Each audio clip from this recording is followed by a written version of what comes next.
Guys, সবার প্রথমে জয় শ্রীরাম, শুভ রামনবমী। আজকে আমরা যাচ্ছি রাম মন্দিরে চলে এসেছি গাইস।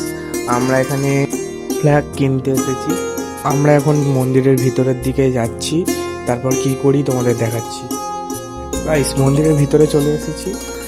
এখন দেখছি মন্দির বন্ধ, একটা মন্দির খোলা আছে কিন্তু ওটা ভিতরে তালা আজকে বাসন্তী পুজোর অষ্টমী নবমী, তাই ভিতরে মনে হয় পুজো হচ্ছে।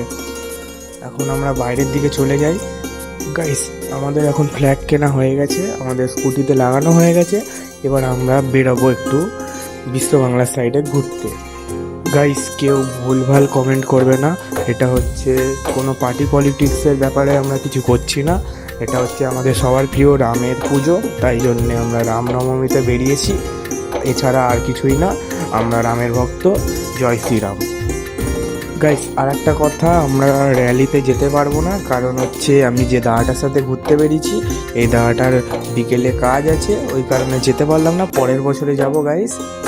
যতদিন তোমরা ঘুমিয়ে থাকবে ততদিন তোমাদেরকে ঘুম পাড়িয়ে রাখবে। একটাই কথা বলবো, হিন্দুরা জাগো।